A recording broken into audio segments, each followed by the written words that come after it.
کچھ چیزیں جو علماء کرام نے جمع کی تھی کچھ چیزیں میں نے عرض کر دی ہیں. ایک بات ابھی مزید یہ کہ آج کل جو شادی میں سٹیج بناتے ہیں, دلہا دلہن کو بٹھاتے ہیں, مرد عورتیں وہاں جمع ہوتی ہیں, یہ تو ایک زمانے میں فلمی لوگ کرتے تھے خالی, اور اس کو لوگ برا کہتے کہ کیوں کھوٹو قوم کر اپنی زبان کے بھاڑے باڑی ابھی تر بیخے لوگوں قومی تماشا کریں.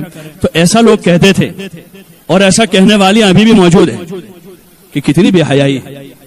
تو ایسا کام ہم اپنے گھر میں کریں, یہ بالکل زیبا نہیں دیتا, ہم زیبا نہیں دیتا بالکل. بس اگر ہم اس بنیاد پر آتے ہیں کہ سادگی اختیار کرنی, حضور والا طریقہ اختیار کرنا ہے, تو انشاءاللہ یہ ساری چیزیں ختم ہو جائے گی. ایک نیت کر لیں کہ سنت کو اختیار کرنا ہے, بس ایک نیت کر لیں کہ سنت والا طریقہ لانا ہے. حضور کا جو طریقہ ہے, حضور نے اپنی بیٹی جو سب سے لاڈلی بیٹی, جنت کی عورتوں کی سردار, جن کے بارے میں حضور کہتے تھے کہ یہ فاطمہ میرے جگر کا ٹکڑا ہے, اس اپنے جگر کے ٹکڑے کو, جگر پارے کو, جنت کی عورتوں کی سردار کا نکاح جس طرح حضور نے کیا ہے, یہ ہمارے لیے سیمپل ہے, یہ ہمارے نمونہ ہے. ہم چاہتے ہیں کہ ہماری عورتوں اور ہماری بچیوں کا حشر حضرت فاطمہ کے ساتھ ہو جاوے, تو ہم ان کے نکاح ان کے جیسے کروا دیں. کم از کم اتنا تو کہہ سکیں گے کہ ہم نے اپنی بیٹی کو آپ کی طرح رخصت کیا تھا, اپنے ساتھ کر لو. ایک نیت کر لیں تو انشاءاللہ سارا فساد ختم ہو جائے گا. اور سادگی, اس پورے طریقے میں سادگی سادگی اور فاطمہ جیسی زندگی گزروانے کی نیت کر لے اپنی بیٹیوں سے. ان کو یہ کہتے کہ ان کے جیسی زندگی گزارنی ہے. اتنا کہ مجاہدہ تو اللہ نہیں کروائے گا کہ کئی دنوں کے فاقے ہو جاتے تھے, لیکن کبھی لڑکی شوہر کی یا ساس کی شکایت لے کر گھر نہیں آئے گی. حضرت فاطمہ کبھی حضور کے گھر نہیں آئی, شکایت لے کر نہیں آئی.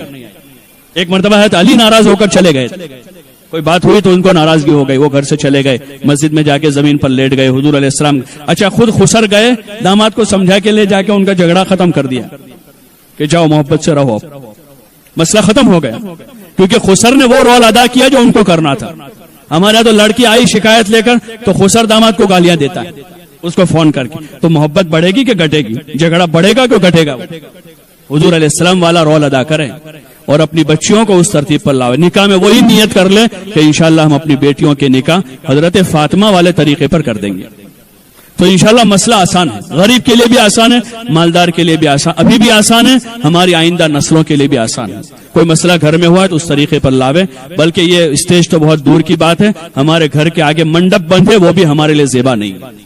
ایسا منڈپ جو بے حیائی کی کلب بنے 3 دن کے لیے ہمارا گھر کے آنگن. کیا یہ دن دیکھنے کے لیے بچی جوان بنائی تھی, اس دن کو دیکھنے کے لیے لڑکے کی تاریخ لی تھی کہ ہمارا گھر کلب بن جاوے 3 دن کے لیے اور بے حیائی کا اڈا بن جاوے. اس لیے آپ بہنوں سے ہماری گزارش ہے, نیت کر لو کہ سادگی کے ساتھ کرنا ہے. اگر ہمارے 2-5 مہمانوں کے لیے ضرورت ہے, محلے میں 1-2 مکان والوں سے بات کر لو کہ آپ کے مکان میں ہمارے 2-4 مہمان ٹھہر جائیں گے, تو اس میں ان کو اپنا نکاح کر اسی کی کوشش کریں. اور یہ باہر کلبوں میں اور یہ کیا کہتے ہیں پارٹی پلاٹوں میں جانے کا بھی رواج نہ بناوے اللہ کے واسطے. ہاں, اللہ کے لیے ان چیزوں کو ختم کریں. شادی کو اتنا زیادہ مشکل نہ بنا دے کہ مشکل ہو جاوے. جیسے ہمارے آسان ہے کہ 14, 15, 16 سال کی بچی رخصت ہو جاتی ہے, وہ اسی کا نتیجہ ہے کہ سادہ ہے. ورنہ 16 سال کی بیٹی کہاں رخصت ہوتی ہے آج کے زمانے میں, وہ تو ابھی باپ کے سر پہ درد بنی ہوئی ہوتی, وہ باپ کی نیند حرام کی ہوتی ہے رات میں کہ کب جائے گی اپنے گھر سے.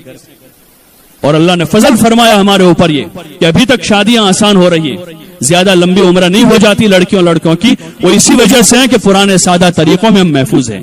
تو نئی ان چیزوں کو جگہ دے کر اللہ کے لیے اپنی مستقبل کی نسل پر ہم ظلم نہ کریں.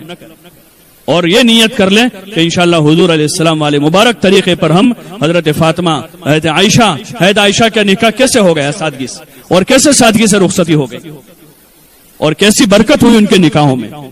تو اس لیے اس کی کوشش کریں. لیکن یہ ذہن آپ کو جو ہے سال تک بنانا پڑے گا. لڑکی 10 سال کی ہے تب سے آپ کو یہ باتیں کرنی پڑے, یہ ذہن بنانا پڑے گا. اور ایسی شادیوں میں نہ جاوے اللہ کے لیے. ایک مرتبہ حضرت حکیم الامت کے خلیفہ جو پہلے جج تھے نا,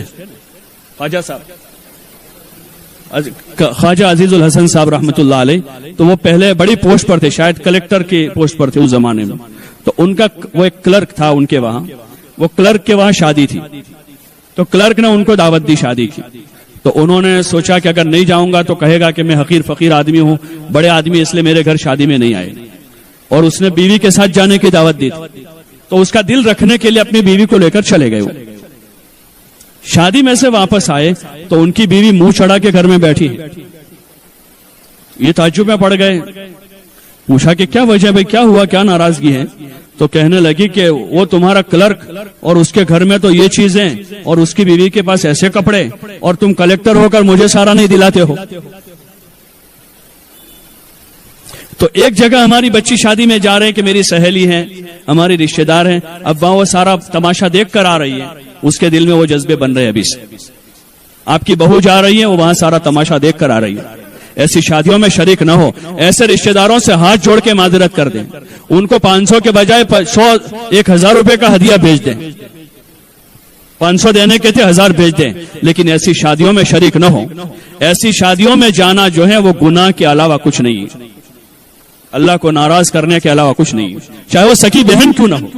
وہ بہن اپنے معمولی اپنے بچے کی جھگڑے کی وجہ سے آپ سے ناراض ہو جاتی ہے, تو 2 سال آپ اس کے گھر نہیں جاتے. کہ اس کے بچے نے آپ کے بچے کو مارا, آپ نے شکایت کی, اس نے لڑائی کر دی, اور پھر آپ کا جھگڑا ہوا تو 2 سال تک نہیں جاتے وہاں آپ کے ایک چھوٹے سے بچے کی وجہ سے. تو اگر وہ اللہ کا حکم توڑ رہی ہے اور آپ اس کے گھر نہیں جاؤ گے تو اللہ راضی ہو جائے گا, اللہ خوش ہو جائے گا, اور ایسی دشمنی کرنے میں ثواب ملے گا. ایسی دشمنی کر لینی چاہیے اگر کوئی کرتا ہو. ہمیں نہیں کرنی کسی سے دشمنی, لیکن اللہ کے لیے بعض مرتبہ کرنی پڑتی ہے. وہ ایسی ہوتی ہے کہ بھائی تمہارے یہاں بے حیائی ہے, تمہارے یہاں تماشا ہو رہا ہے, تمہارے یہاں یعنی لڑکے لڑکیاں جمع ہو رہی, اگر یہ بند نہیں کرو گے تو ہم تمہاری شادی میں نہیں آئیں گے. بہن اپنی بہن سے کہہ دے, ماں اپنی بیٹی سے کہہ دے بیٹا میں نہیں آؤں گی. ایسی مائیں تھی اور آج بھی ہیں بازے جو دب کر کہہ دیتی ہے, اپنے بیٹوں کو کہہ دیتی ہے, بھرے مجمع میں بیٹے کو 2 تھپڑ مار دیتی ہے. وہ ماں کو حق ہے, باپ کو یہ حق ہے, تو اپنی بیٹی کو, اپنے بیٹے کو, اپنے بہو کو, اپنے داماد کو وہ پوری سختی کے ساتھ منع کر دے کہ اگر تم یہ کرو ہم نہیں آئیں گے تمہارے. اگر یہ چیز ہوگی, پہلا تو طریقہ ہمارا وہ ہے کہ نرمی سے سمجھائیں گے, محبت سے سمجھائیں گے, لیکن گناہ کے کام میں تو ہم کسی طرح بھی شریک نہیں ہوں گے. یہ شادی نہیں ہے, یہ تو کلب بن رہی ہے وہاں. یہ نکاح نہیں ہو رہا ہے, نکاح تو مسجد میں ہوں گے, ہفتے کے دن, پیر کے دن, جمعہ کے دن. باقی 4 دن سے 5 دن سے جو تماشا ہو رہا ہے وہ تو ایک فلم ہو رہی ہے وہاں پر. اس لیے ایسی رشتہ داریوں میں معذرت کر دیں کہ اللہ کے واسطے ہمیں آپ معاف کر دو, آپ کا ہدیہ ہم بھیج دیں گے. اور ہدیہ ہماری طرف سے ہے, یہ لین دین لیور دیور جو رسم کے وہ نہیں ہے, ہماری طرف سے آپ خوشی سے ہدیہ قبول کر لو. باقی ہم آپ کے ہاں شریک نہیں ہو سکتے ہیں. اس لیے جب اس طرح کا رخ اختیار کیا جائے گا تو انشاءاللہ اللہ کی ذات سے امید ہے سمجھنے سمجھانے سے ہی مسئلہ حل ہو جائے گا. ہماری قوم کی صفت ہے, بولی ہے, ماننے کا جذبہ ہے, عموماً جذبہ ہے, اور عورتوں میں زیادہ جذبہ ہے ماننے کا, لیکن چونکہ آپس میں کہنے سننے کی کمی رہی ہے, اللہ کی ذات سے امید ہے اچھی طرح سے کہنا سننا ہو جائے گا تو اللہ اس مسئلے کو حل کر دے گا. پھر بھی اگر کہیں ایک چیز قابو میں نہیں آتی ہے تو ہم پوری نیت یہ کر لیں, پورا ارادہ کر لیں, ایسی شادیوں میں, ایسی منگنیوں میں جہاں بے حیائی ہیں, اسراف ہیں, فضول خرچیاں ہیں, تو ہم ایسی جگہوں پر شریک ہو کر ہم اللہ کو, اللہ کے رسول صلی اللہ علیہ وسلم کو ناراض نہیں کر سکتے. اللہ ہم سب کو اس کی توفیق عطا فرما.